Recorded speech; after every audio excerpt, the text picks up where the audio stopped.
Donc la troisième semaine s'achève et je suis en retard sur le planning. Je viens juste de terminer l'application, je suis en train de faire la landing page.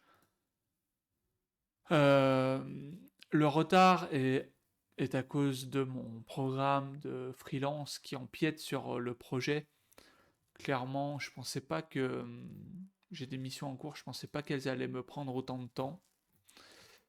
Et du coup, voilà, c'est un peu ça qui me met dedans. Euh, Il y a aussi des trucs. euh, il y a aussi des trucs. Là, j'ai passé l'après-midi à faire la landing page, donc qui ressemble à ça. Donc ça me frustre un peu parce que moi, je fais des sites web à la base, donc là, ça commence à être bien. Mais ça, moi, j'y fais en vraiment pas longtemps. Alors peut-être pas des petites animations comme ça, sympa. Mais une page simple, je l'aurais fait en moins de temps que ça. Et là, pour éditer, franchement, ça me saoule. J'hésite à faire le site à la main comme je sais faire. D'autant plus que j'ai l'habitude d'utiliser des outils de newsletter à l'intérieur, des choses comme ça que je trouve super pratiques. Et moi, ça, en 2 heures, je pourrais recréer une landing page. Et surtout, quand j'aurai une modif à faire, bah, je viens dedans, je fais la modif. Et c'est hyper rapide. Là, il faut que je demande à Claude Code. C'est un peu chiant. Sinon, vis-à-vis de Claude Code, vraiment, ça marche bien. J'ai déployé, du coup, là, on est sur le local. Mais, mais, si je vais sur Metal Maestro, j'ai une version en ligne qui marche normalement. Alors là, j'ai fait pas mal de commits, de push, de trucs. Alors là, je suis connecté, ça va me mettre directement dans l'interface. Dans l'interface.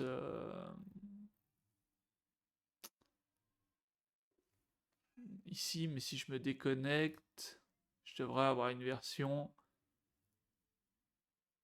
qui, du coup, si je vais sur la page de Metal Maestro, voilà, donc là, bon, là, y a pas le travail de fait, donc on peut voir ce que j'ai fait, le travail. Ça, c'est sur ma version locale, mais je peux la pusher, c'est-à-dire la publier en ligne sur metalmaestro.fr. Ça marche. Euh, Après, ouais, et maintenant, je pense que la semaine prochaine, je vais devoir faire des tests et tout remettre correctement parce qu'il y a plein de choses qui évidemment sont pas terribles. Est-ce que je peux sign in là? Parce que j'ai un peu du mal à comprendre en fait comment ça marche euh, entre la base de données live et la base de données de. Ça fait quoi si je sign in avec ça? Bon, déjà là, il m'a bien personnalisé avec mon logo, avec mes couleurs, ça c'est cool. Et puis bon, il faut que j'enlève sign in with GitHub. Donc en fait, là, j'ai fait le premier jet, il va falloir que je corrige vraiment plein de trucs.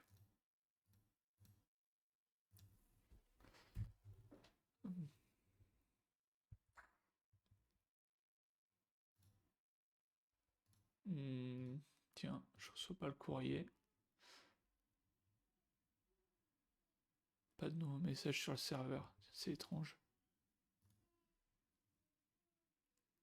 Ouais, j'ai du mal à comprendre les variables d'environnement. Normalement, c'est bon sur les deux environnements, mais j'ai du mal à comprendre si les deux fonctionnent en fait, et ma version locale et ma version en ligne. Truc que je comprends pas trop. Ah, ça y est, il est arrivé. Donc là, non, bon, il a bien personnalisé avec mon logo, avec ma signature, donc c'est assez chouette. Normalement, ça marche en mode sombre ou en mode clair. Bon, il reste tout à traduire, et là, si je me log, Verify, ça fonctionne. Ah, ça me redirige pas vers le dashboard. Mais j'ai l'impression d'être connecté là-haut. Ouais, ça fonctionne. Par contre, les données sont pas les mêmes, parce que j'avais des données dans l'autre.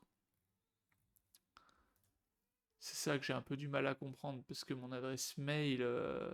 Ouais, en fait, j'ai l'impression que la version de développement, la version live, ça fait deux logiciels différents, en fait, avec des bases de données différentes, des trucs comme ça. Euh, Voilà, donc là, j'ai mis les réponses sont générées par Claude, vos données sont traitées en Union Européenne. Créer un chantier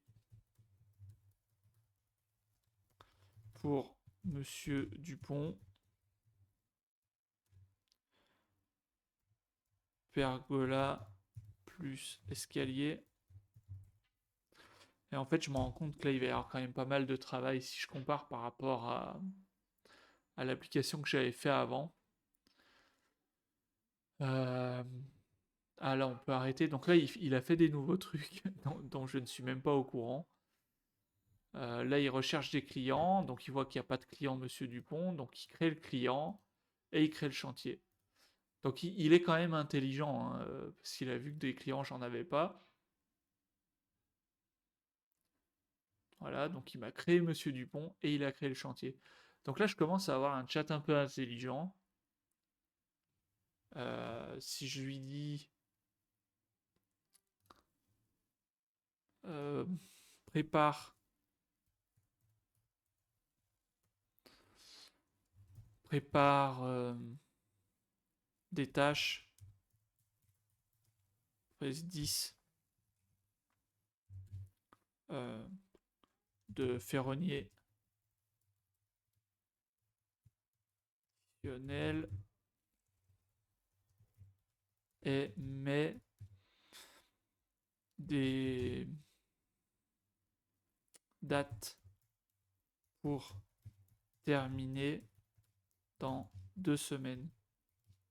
Alors là, j'ai jamais testé, hein, peut-être ça va foirer, mais on va voir, hein. Il a l'air de créer les tâches. Là, c'est drôle, on peut voir prise de code sur site,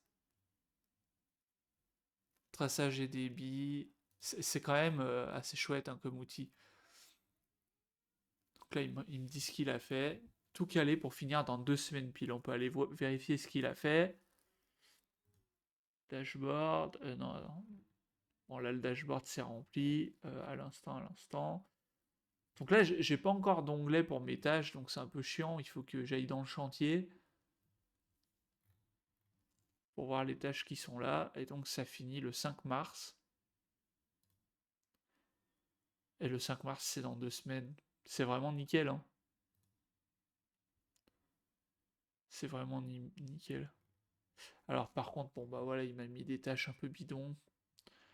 Prise de cote. Mais là, c'est à moi de l'alimenter et de voir mon système de prompt. Mais du coup, il m'a bien mis des dates à chacune.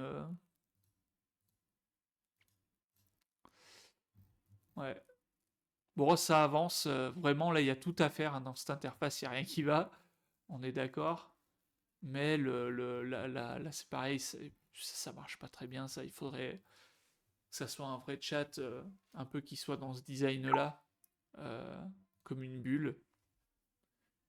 Mais sinon, ça prend quand même forme. Bon. Du coup, rendez-vous la semaine prochaine. Je pense que j'aurai peut-être un peu de temps pour avancer demain.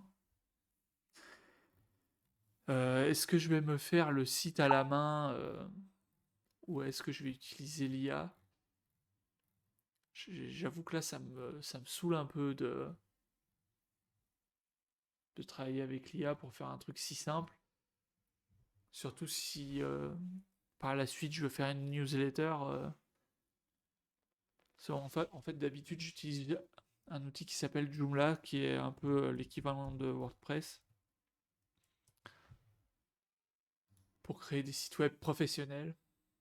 Bon, ça ressemble à ça. Bah, je peux vous montrer peut-être la ferronnerie des Granges, hein, mon client. Voilà, ça c'est son site. Bon, il est plutôt sympa, hein, moi je trouve. On a intégré les avis Google, il y a un blog, il y a une description, il y a l'équipe. Ici, il y a un formulaire. Et le blog est plutôt sympa, donc on a accès à toutes les catégories. Là, on peut voir tout ce qu'ils font. Ici, on peut trier par catégorie. Ici, on veut voir tous les garde-corps. On clique sur garde-corps. On a tous les garde-corps. Ici, on peut tag. Il y a des tags pour les particuliers, l'industrie, art, Volcom, parce que ils font pas mal de trucs à Volcom. Là, ils se sont éclatés à Porto. Donc moi, je sais mettre en place des blogs qui marchent bien. Je sais mettre en place des newsletters, des choses comme ça. Et donc, est-ce que j'aurais pas meilleur compte à le faire moi-même, ce site? Je pense que oui. Bon, à réfléchir.